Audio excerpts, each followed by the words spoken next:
కాంగ్రెస్ కార్యకర్తలకు గుర్తింపు లేదు. అందరు చాలా మంది సీనియర్ నాయకులు కూడా చెప్పిన ఈ విషయం నా దగ్గర కంప్లైంట్ వస్తూ ఉన్నాయి. నేను మీ దగ్గర మీ దృష్టి తీసుకురాలేదు, ఈ విషయం నేను ఒక ఇష్యూ చేయదలుచుకోలేదు. నేను ఏమంటున్నానంటే ఈ విషయానికి చాలా గంభీరంగా మనం ఆలోచించే విషయం ఉన్నది. మీ ఎవరు చిన్న నాయకులు బీఆర్ఎస్ నుండో అక్కడి నుండో ఇక్కడ నుండో నా వాళ్ళ గురించి నేనేం చెప్పదలుచుకోలేదు. వాళ్ళు 15 ఏళ్ళు అక్కడ ఎంజాయ్ చేసిండ్రు, మళ్ళీ ఇక్కడ వచ్చి ఎంజాయ్ చేస్తున్నారు. ఇది మా ఒరిజినల్ కాంగ్రెస్ కార్యకర్తలకు చాలా చాలా అన్యాయం జరుగుతూ ఉంది. ఏ పోస్ట్ పార్టీ పోస్ట్ కానీ ప్రభుత్వ పోస్ట్ కానీ ఏ పోస్ట్ అయితే మా ఒరిజినల్ కార్యకర్తలకు నేను గుర్తింపు లేదని చెప్పిన కంప్లైంట్ వస్తున్నాయి. నేను దీని గురించి నేను ఒక ఇష్యూ చేయడం లేదు, నేను మీ దృష్టికి తీసుకొస్తున్నాను.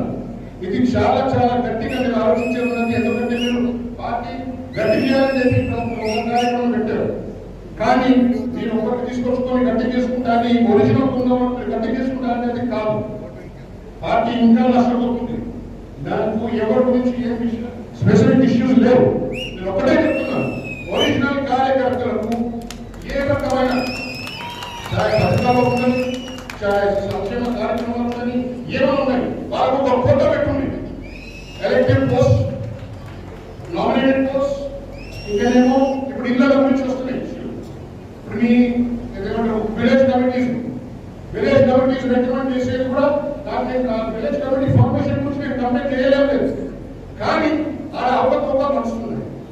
చాలా మంది కంప్లైంట్ చేస్తున్నారు. నేను ఇప్పటివరకు మీ దృష్టికి తీసుకురాలేదు, కానీ ఇది నేను ఎప్పుడు తీసుకుపోవాలో ఏం చేయాలో నా లెక్క ప్రకారం నేను చేసుకుంటాను. నేను డీసీసీ గారు జరుగుతున్నాను. ఇది జరగకూడదు. మన మనుషులు పెద్ద చేసుకుంటారు. అన్ని కార్యకర్తలు కలిసిమెలిసి తీసుకొని పోయే అవసరం ఉన్నది. కానీ మన ఒరిజినల్ కాంగ్రెస్ కార్యకర్తలకు ఎక్కువ వాళ్ళకు మనం చూసుకునే బాధ్యత ఉన్నది.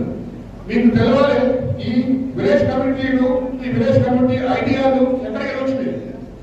ఎన్నో పబ్లిక్ మీటింగ్లో కూడా రేవంత్ రెడ్డి గారు చెప్పిండ్రు, మీకు అందరు కార్యకర్తలకు న్యాయం జరుగుతుంది, మీకు ఇల్లు మీ ఇంటికి వచ్చి ఇస్తాం.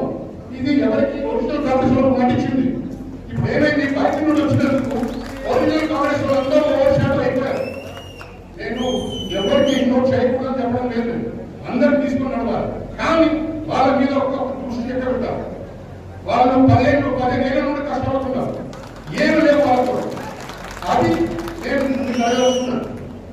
ఎందుకంటే వాళ్ళ అసంతృప్తి ఉన్నారంటే మీ ఎక్కడున్నోళ్ళు అంత బలం ఉంటారా?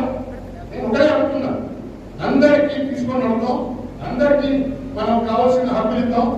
ఇంకా నేనేమంటున్నానంటే ఒక అన్నింటిలో ఒక కొత్త పెట్టుకోండి, ఒక సిస్టమ్ పెట్టుకోండి. లైక్ ఒరిజినల్ ఇది అది ఒరిజినల్ లో మీకు గుర్తుకు లేదా మనం అడగండి, మేము చెప్తాం. మీ ఎవరు వచ్చినా మీకు అందరికి తెలుసు. నేను ఒకటే అంటున్నాను, మన ఒరిజినల్ కాంగ్రెస్ నాయకులకు గుర్తింపు ఉండాలి, వాళ్ళకు అన్నింటిలో కూడా ఉండాలి, అన్నింటిలో వాళ్ళకు దొరికే హక్కులు దొరకాలని చెప్పి నేను మీకు విజ్ఞప్తి చేస్తున్నాను. ఈ మాట ఎక్కువ నేను పెద్ద చేయదలుచుకోవడానికి ఇది పెద్ద ఇష్యూ కాదు. మనం అందరం దలుచుకొని కూర్చొని ఒక very very good clear understanding అయితే